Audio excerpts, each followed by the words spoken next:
Hello കൂട്ടുകാരെ, വെറും 4 ingredients വെച്ചിട്ട് വളരെ ടേസ്റ്റി ആയിട്ടുള്ള നമ്മുടെ ഒരു പുഡിങ് തയ്യാറാക്കിയാലോ.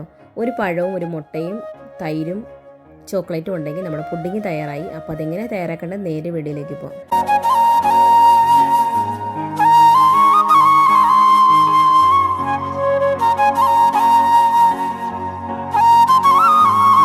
അപ്പോൾ പുഡിങ് തയ്യാറാക്കാനായിട്ട് തുടങ്ങാം. അതിനായിട്ട് ഞാനിവിടെ ഒരു പഴം എടുത്തിട്ടുണ്ട്. റോബസ്റ്റ പഴമാണ് എടുത്തിരിക്കുന്നത്, അതായിരിക്കും ഒന്നുകൂടെ നല്ലത്. അപ്പോൾ റോബസ്റ്റ പഴം ഇതുപോലെ ഒന്ന് ചെറുതായിട്ടൊന്ന് സ്മാഷ് ചെയ്തെടുക്കണം. നമുക്കതിനായിട്ട് ഒരു ഫോർക്ക് വെച്ചിട്ട് നല്ലതുപോലെ ഒന്ന് സ്മാഷ് ചെയ്തെടുക്കാം. നല്ലതുപോലെ ഒന്ന് സ്മാഷ് ചെയ്തെടുക്കണം കേട്ടോ, കട്ടയൊന്നും ഇല്ലാതെ നല്ലതുപോലെ ഒന്ന് സ്മാഷ് ചെയ്തെടുക്കാം. ഒന്ന് സ്മാഷ് ചെയ്തെടുത്തതിന് ശേഷം നമുക്ക് അതിലേക്ക് ഒരു മുട്ടയാണ് കേട്ടോ ചേർത്ത് കൊടുക്കുന്നത്. ഇതെല്ലാം റൂം ടെമ്പറേച്ചറിൽ വേണം എടുക്കാൻ, നല്ല തണുത്ത മുട്ടയൊന്നും എടുക്കരുത്, കേക്ക് പോലെ എടുക്കേണ്ടതാണ്. അപ്പോൾ ഒരു മുട്ട പൊട്ടിച്ചൊഴിച്ചിട്ടുണ്ട്. അതിനുശേഷം നല്ലതുപോലെ ഒന്ന് മിക്സ് ചെയ്തെടുക്കുക. നമ്മുടെ പഴവും മുട്ടയും എല്ലാം കൂടി നല്ലതുപോലെ ഒന്ന് മിക്സായി വരണം. ഇനി അടുത്തതായിട്ട് എടുക്കുന്നത് ഡാർക്ക് ചോക്ലേറ്റ് ആണ് കേട്ടോ ഇവിടെ എടുത്തിരിക്കുന്നത്. ഇത് നമ്മുടെ കടയിലൊക്കെ അവൈലബിൾ ആണല്ലോ ഡാർക്ക് ചോക്ലേറ്റ്.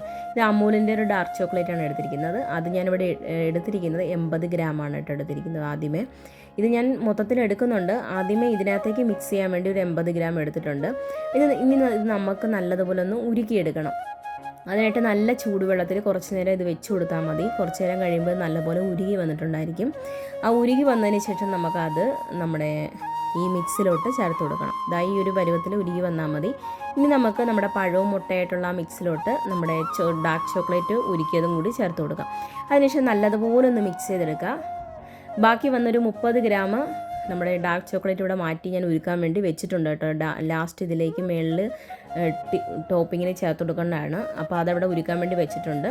അപ്പോൾ നമ്മുടെ ആ മിക്സ് നല്ലതുപോലെ ഒന്ന് മിക്സാക്കി എടുത്തിട്ടുണ്ട് കേട്ടോ. ഇനി നമുക്കിത് ഓവനിൽ വെച്ചിട്ട് 180 ഡിഗ്രിയിൽ വെച്ചതിന് ശേഷം ഒരു 20 മിനിറ്റ് 180 ഡിഗ്രിയിൽ പ്രീ ഹീറ്റ് ചെയ്തിട്ട് 20 മിനിറ്റ് ഒന്ന് ചൂടാക്കി എടുക്കണം. അപ്പോഴത്തേക്കും നമ്മുടെ കേക്ക് തയ്യാറായിട്ടുണ്ട്. ഓവൻ ഇല്ലാത്തവരാണെങ്കിൽ നിങ്ങൾ നമ്മുടെ സ്റ്റീമർ വെച്ചിട്ട് എടുത്താലും മതി കേട്ടോ.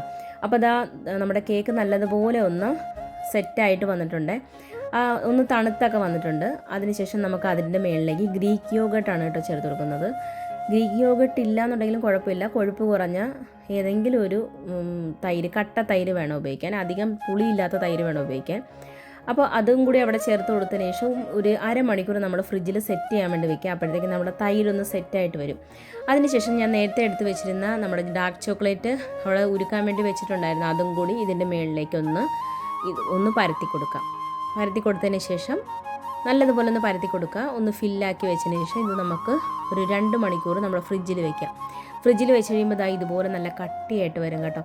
അപ്പോൾ അത്രയേ ഉള്ളൂ. നമ്മുടെ കേക്കാണോ പുഡിംഗ് ആണോ എന്ന് ചോദിച്ചു കഴിഞ്ഞാൽ രണ്ടും കൂടി ചേർന്നിട്ടുള്ളൊരു സ്വീറ്റാണ് കേട്ടോ. അപ്പോൾ ഇവിടെ നമ്മുടെ കേക്ക് പുഡിംഗ് തയ്യാറായിട്ടുണ്ട്. അപ്പോൾ എല്ലാവരും ട്രൈ ചെയ്ത് നോക്കിയിട്ട് ഫീഡ്ബാക്ക് ഇടാൻ മറക്കരുതേ. നമ്മുടെ വീട്ടിലുള്ള ഇൻഗ്രീഡിയൻസ് വെച്ച് തന്നെ ഇത് തയ്യാറാക്കാം കേട്ടോ. അപ്പോൾ പുതിയൊരു വീഡിയോ ആയിട്ട് വരുന്നവരെ thanks for watching. Thank you. By.